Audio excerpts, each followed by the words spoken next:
हरिः ओम्। श्रीमद् वाल्मीकि रामायणे युद्धकाण्डे एकसप्ततितमः सर्गः। स राक्षसेन्द्रो हरियूथमध्ये नायुध्यमानन् निजघान कञ्चित् उत्पत्य रामं स धनुकलापी सगर्वितं वाक्यमिदं बभाषे। वानरों के झुंड में विचरते हुए राक्षस राज अतिकाय ने किसी भी ऐसे योद्धा को नहीं मारा जो उसके साथ युद्ध ना कर रहा हो। धनुष और तरकस धारण किए वह निशाचर उछलकर श्री राम के पास आ गया तथा बड़े गर्व से इस प्रकार बोला। रथे स्थितो हम शरचापपाणिर्न प्राकृतं कंचन योधयामि यस्यास्ति शक्तिर्व्यवसाय युक्तो ददातु मे शीघ्रमिहाद्य युद्धम। मैं धनुष और बाण लेकर रथ पर बैठा हूँ। किसी साधारण प्राणी से युद्ध करने का मेरा विचार नहीं है। जिसके अंदर शक्ति हो, साहस और उत्साह हो, वह शीघ्र यहाँ आकर मुझे युद्ध का अवसर दे। तत्तस्य वाक्यं ब्रुवतो निशम्य चुकोप सौमित्रिरमित्रहन्ता अमृष्यमाणश्च समुत्पपात जग्राह चापंच ततस्मयित्वा। उसके ये अहंकार पूर्ण वचन सुनकर शत्रुहंता सुमित्रा कुमार लक्ष्मण को बड़ा दुख हुआ। उसकी बातों को सहन ना कर सकने के कारण वे आगे बढ़ाए और किंचित मुस्कुराकर उन्होंने अपना धनुष उठाया।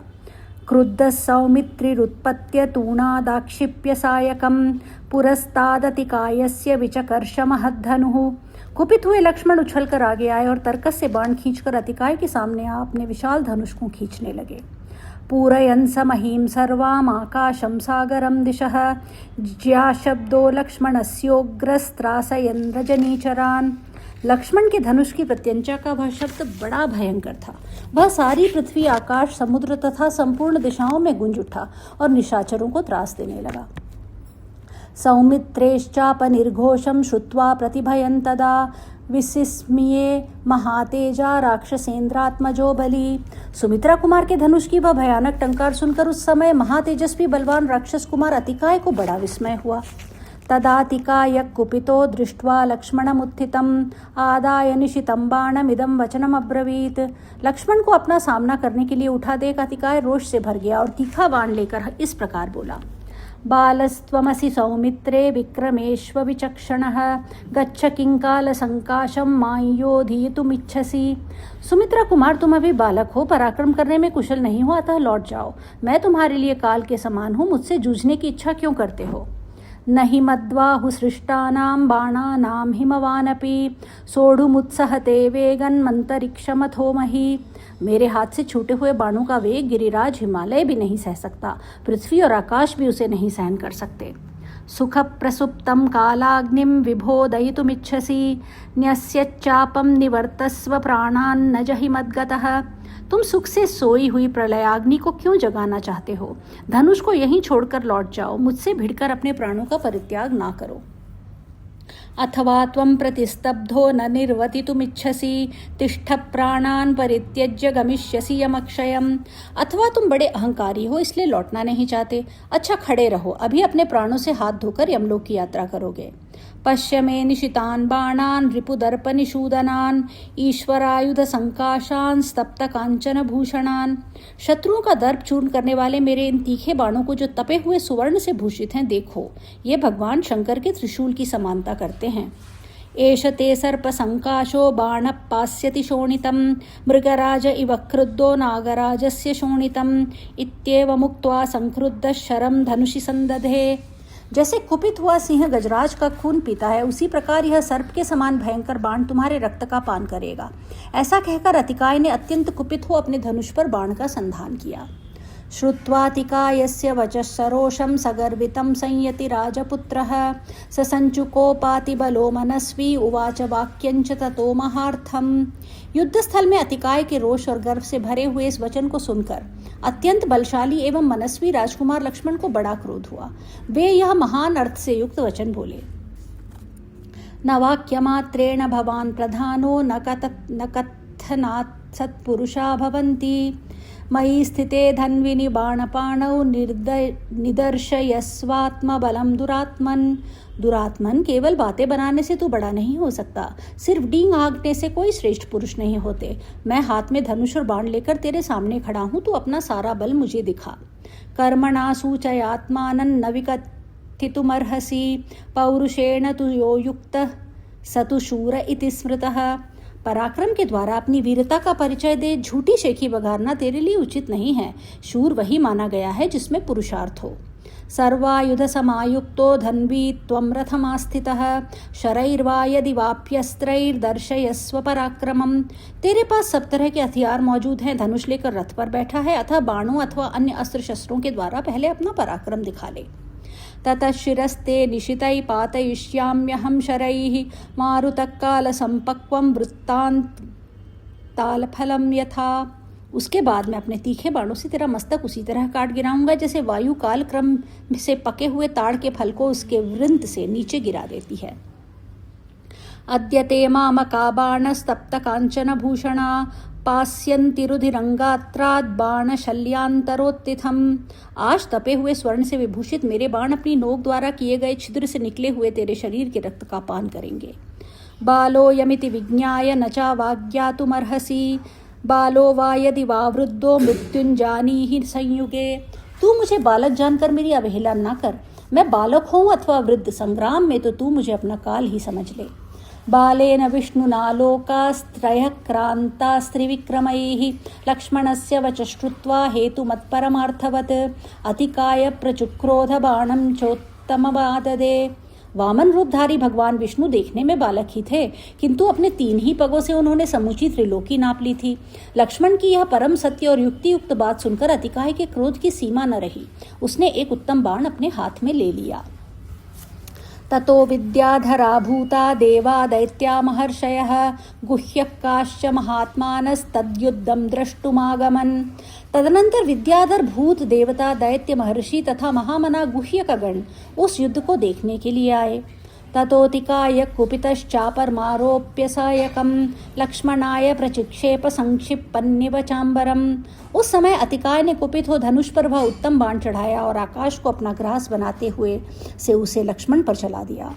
तमापतन्तं निशितं शरमाशी विशोपमम् अर्धचंद्रेण चिच्छेद लक्ष्मण परवीरः। किंतु शत्रु वीरों का संहार करने वाले लक्ष्मण ने एक अर्धचंद्राकार बाण के द्वारा अपनी ओर आते हुए उस विषधर सर्प के तुल्य भयंकर एवं तीखे बाण को काट डाला। तन्निकृत्तं शरं दृष्ट्वा कृत्तभोगमिवोरगम् अतिकायो भृशंक्रुद्ध पंचबाणान् समादधे। जैसे सर्फ का फन कट जाए उसी तरह उस बाण को खंडित हुआ देख अत्यंत कुपित हुए अतिकाय ने 5 बाणों को धनुष पर रखा। तान् शरान् संप्रचिक्षेप लक्ष्मणाय निशाचरः तान् प्राप्तान् शतैर्बाणैर्चिच्छेद भरतानुजः। फिर उस निशाचर ने लक्ष्मण पर ही वे 5 बाण चला दिए। वे बाण उनके समीप आने भी नहीं पाए थे कि लक्ष्मण ने तीखे सहायकों से उनके टुकड़े टुकड़े कर डाले। सतान् छित्त्वाच्छितैर्बालैर्लक्ष्मणः परवीरः आददे निशितं बाणं ज्वलन्तमिव तेजसा। शत्रुवीरों का संहार करने वाले लक्ष्मण ने अपने पैने सहायकों से उन बाणों का खंडन करने के पश्चात एक तेज बाण हाथ में लिया जो अपने तेज से प्रज्वलित सा हो रहा था। तमादाय धनुश्रेष्ठे योजयामास लक्ष्मणः विचकर्ष च वेगेन विससर्ज च सायकम्। उसे लेकर लक्ष्मण ने अपने श्रेष्ठ धनुष पर रखा, उसकी प्रत्यंचा को खींचा और बड़े वेग से वह सायक अतिकाय पर छोड़ दिया। पूर्णायत विसृष्टेन शरेण नतपर्वणा ललाटे राक्षसश्रेष्ठं माजघान सवीर्यवान। धनुष को पूर्ण रूप से खींचकर छोड़े गए तथा झुकी हुई गांठ वाले उस बाण के द्वारा पराक्रमी लक्ष्मण ने राक्षस श्रेष्ठ अतिकाय के ललाट में गहरा आघात किया। सललाटे शरोमग्नस्तस्य भीमस्य रक्षसः ददृशे शोणितेनाक्तपन्नगेन्द्र इवाचले। वह बाण उस भयानक राक्षस के ललाट में धंस गया और रक्त से भीगकर पर्वत से सटे हुए किसी नागराज के समान दिखाई देने लगा। राक्षस प्रचकम्पेथ लक्ष्मणेश प्रपीडितः रुद्रबाण हतं घोरं यथा त्रिपुरगोपुरं चिन्तयामास चाश्वस्य विमृश्य च महाबलः। लक्ष्मण के बाण से अत्यंत पीड़ित हो वह राक्षस कांप उठा, ठीक उसी तरह जैसे भगवान रुद्र के बाणों से आहत हो त्रिपुर का भयंकर गोपुर हिल उठा था। फिर थोड़ी ही देर में संभलकर महाबली अतिकाय बड़ी चिंता में पड़ गया और कुछ सोच विचार कर बोला। साधु बाण निपातेन श्लाघनीयोऽसि मे रुपुः विधायैवं विदार्यास्यं विनम्य च महाभुजौ सरथोपस्थमास्थाय रथेन प्रचचारः। शाबाश, इस प्रकार अमोघ बाण का प्रयोग करने के कारण तुम मेरे स्पृहणीय शत्रु हो। मुंह फैलाकर ऐसा कहने के पश्चात अतिकाय अपनी दोनों विशाल भुजाओं को काबू में करके रथ के पिछले भाग में बैठकर उस रथ के द्वारा ही आगे बढ़ा। एवं त्रीन् पंच सप्तेति सायकान् राक्षसर्षभः आददे संददे चापि विचकर्षोत्ससर्जः च। उस राक्षस शिरोमणि वीर ने क्रमशः 1, 3, 5 और 7 सायकों को लेकर उन्हें धनुष पर चढ़ाया और वेग पूर्वक खींचकर चला दिया। ते बाणाकाल संकाशा राक्षसेन्द्रधनुष्यच्युताः हेमपुंखार विप्रख्याश्चक्रुर्दीप्तमिवाम्बरम्। उस राक्षस के धनुष से छूटे हुए उन सुवर्ण भूषित सूर्य तुल्य तेजस्वी तथा काल के समान भयंकर बाणों ने आकाश को प्रकाश से पूर्ण सा कर दिया। ततस्तान् राक्षसोत्सृष्टान् शरैघान् राघवानुजः असंभ्रांत प्रचिच्छेद निशितैर्बहुभिः शरैः। परंतु रघुनाथ जी के छोटे भाई लक्ष्मण ने बिना किसी घबराहट के उस निशाचर द्वारा चलाए हुए उन बाण समूहों को तेज धार वाले बहुसंख्यक सायकों द्वारा काट गिराया। तान् शरान् युधि संप्रेक्ष्य निकृत्तान् रावणात्मजः चुकोपत्रिजशेन्द्रारिर्जग्राह निशितं शरम्। उन बाणों को कटा हुआ देख इंद्रद्रोही रावण कुमार को बड़ा क्रोध हुआ और उसने एक तीखा बाण हाथ में लिया। ससंधाय महातेजा स्तंबाणं सहसोत्सृजत तेन सौमित्रिमायांतमाजघानस्तनांतरे। उसे धनुष पर रखकर उस महातेजस्वी वीर ने सहसा छोड़ दिया और उसके द्वारा सामने आते हुए सुमित्रा कुमार की छाती में आघात किया। अतिकायेन सौमित्रिस्ताडितो युधि वक्षसि सुस्रावरुदिरं तीव्रं मद्दं मत्त इव द्विपः। अतिकाय के उस बाण की चोट खाकर सुमित्रा कुमार युद्ध स्थल में अपने वक्षस्थल से तीव्र गति से रक्त बहाने लगे, मानो कोई मतवाला हाथी मस्तक से मद की वर्षा कर रहा हो। स चकार तदात्मानं विशल्यं सहसा विभुः जग्राह च शरं तीक्ष्णमस्त्रेणापि समाददे। फिर सामर्थ्यशाली लक्ष्मण ने सहसा अपनी छाती से एक बाण को निकाल दिया और एक तीखा सायक हाथ में लेकर उसे दिव्यास्त्र से संयोजित किया। आग्नेयेन तदास्त्रेण योजयामास सायकं सजज्ज्वाल तदा बाणो धनुषस्य महात्मनः। उस समय अपने उस सायक को उन्होंने आग्नेयास्त्र से अभिमंत्रित किया। अभिमंत्रित होते ही महात्मा लक्ष्मण के धनुष पर रखा हुआ वह बाण तत्काल प्रज्वलित हो उठा। अतिकायोति तेजस्वी रौद्रमस्त्रं समाददे तेन बाणं भुजंगाभं हेमपुंखमयोजयत। उधर अत्यंत तेजस्वी अधिकाय ने भी एक सुवर्णमय पंख वाला विस्तर सर्प के समान भयंकर बाण हाथ में ले लिया और उसे धनुष पर रखा। तदस्त्रं ज्वलितं घोरं लक्ष्मणशरमाहितं अतिकायाय चिक्षेप कालदंडमिवान्तकः। इतने ही में लक्ष्मण ने दिव्यास्त्र की शक्ति से संपन्न उस प्रज्वलित एवं भयंकर बाण को अतिकाय के ऊपर चढ़ाया, मानो यमराज ने अपने कालदंड का प्रयोग किया हो। हरि ओम।